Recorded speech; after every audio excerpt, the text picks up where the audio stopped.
Pemirsa, seorang suami yang sedang dalam pengaruh minuman keras membakar rumah sesaat setelah bertengkar dengan istrinya di Pesanggerahan, Jakarta Selatan.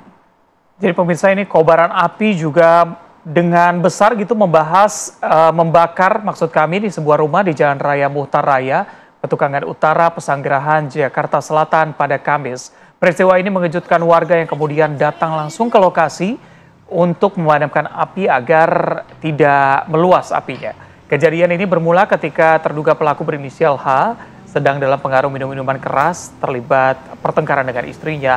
Mengetahui sang suami dalam keadaan mabuk, sang istri memilih untuk menghindar ke rumah tetangga. Saat itulah terduga pelaku langsung membakar rumah yang dalam keadaan kosong lalu meninggalkan lokasi. Dari hasil penyelidikan sementara, hubungan terduga pelaku dengan istrinya dalam keadaan renggang. Keduanya sudah pisah ranjang selama 1 tahun terakhir. Polsek Pesanggerahan juga masih menyelidiki apa motif dari aksi nekat yang dilakukan terduga pelaku.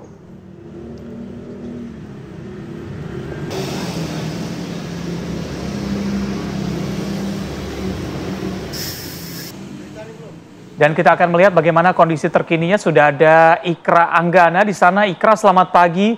Bagaimana kondisi terkini di sana?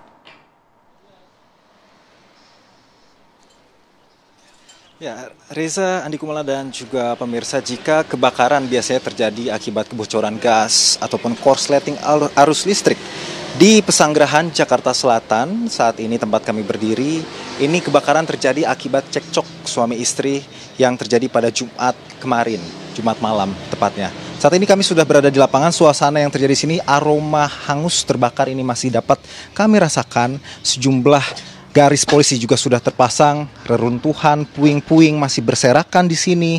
Masih kita bisa saksikan bersama sejumlah barang-barang yang hangus terbakar. Akibat informasi yang kami terima, rumah ini adalah dibakar oleh pemiliknya sendiri karena cekcok suami istri.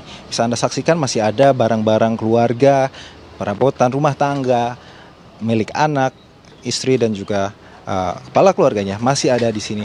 Dan Reza, Andi Kumala dan juga pemirsa, kita akan mencoba menggali lebih dalam sebenarnya bagaimana awal mula terjadinya kebakaran. Kebetulan saat ini saya sudah bersama dengan pemilik rumah, Ibu Yayah, selaku korban juga. Ibu, kami turut prihatin atas kejadian yang menimpa Ibu semalam. Ini tapi boleh kita sharing-sharing, Ibu berbagi cerita. Sebenarnya awal mula terjadinya kebakaran ini seperti apa, Ibu? Apakah Ibu ada di lokasi pada saat itu? Sebelum kebakaran saya memang nggak ada di lokasi. Saya lagi nganter pesanan ketupat sama buat teman saya gitu. Nah pas sudah sampai di tempat, kejadiannya udah kebakaran rumah. Api sudah besar. Api udah besar ya. Nah, informasi awal ini kan ini dibakar oleh suami Ibu, benar. Ya. Nah, ini sebenarnya kejadiannya seperti apa, Ibu? Bagaimana bisa terjadi? Ya, ada cecok sih memang waktu dia datang pagi-pagi, kan anak saya lagi sakit ya, dia nganter bubur. Selama saya pisah hampir setahun ini memang saya nggak pernah ketemu. Nah, pas ketemu tuh kemarin dia nganter bubur buat anak saya. Saya bilang ngapain lu kesini? Dia bilang gitu, gua kesini mau nganter bubur buat anak aku gitu. Dia bilang buat anak dia gitu. Nah. Setelah itu dia pergilah. Nah sore tuh dia mondar-mandir terus. Nah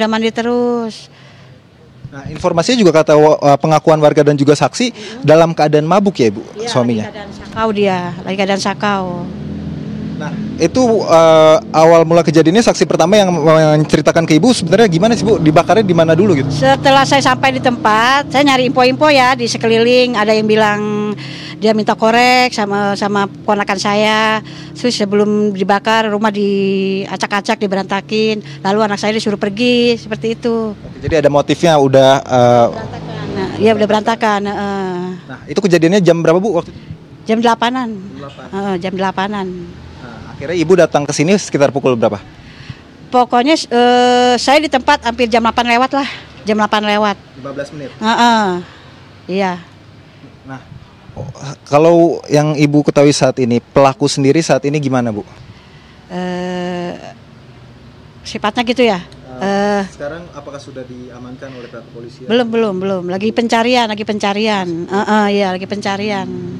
Nah, yang Ibu tahu untuk pelaku sendiri Saya sempat mendengar Bu pengakuan sejumlah keluarga juga katanya pengaku sempat lari ke Sukabumi. Apakah itu gimana Bu, bisa jelasin?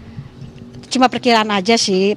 Semalam polisi kan telepon saya, dia bilang dia punya saudara nggak di Sukabumi, aku bilang di Indramayu sama di Kuningan, itu gitu aja. Mungkin kalau di Sukabumi kemungkinan temennya gitu aja kok. Jadi ada dugaan pelaku sedang lari keluar kota. Iya. Nah, ini boleh Bu harapannya mungkin kepada pihak yang berwenang ataupun pemerintah ke depannya seperti apa Bu? Kalau saya sih minta sama kepolisian ya secepatnya ditangkap kayak gitu, soalnya kalau dia masih berkeliaran di luar, hidup saya belum tenang. Soalnya kan dia tuh orangnya nekat, suka ngancem-ngancem. Kalau pemerintah saya minta bantuannya aja biar segera ditanganin gitu aja kok.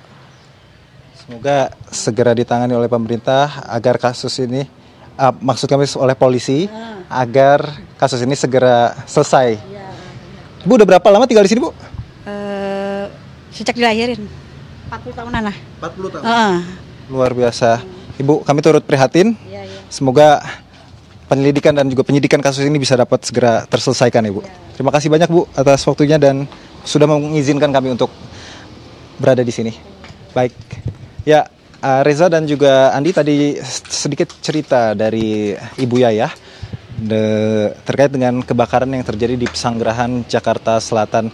Memang dari sejumlah penuturan saksi juga kami mendapatkan informasi, saksi pertama kali yang melihat bahwa kondisi dari suami dari Ibu Yayah ini dalam keadaan yang mabuk seperti itu dan sudah beberapa kali mundar-mandir di area lokasi sebelum akhirnya kebakaran hebat terjadi pada pukul 20.45 waktu Indonesia Barat. Baik. Untuk sementara demikian. Baik, terima kasih laporan saya langsung saya kembalikan ke laporan Anda rekan di dan studio. selamat kembali bertugas.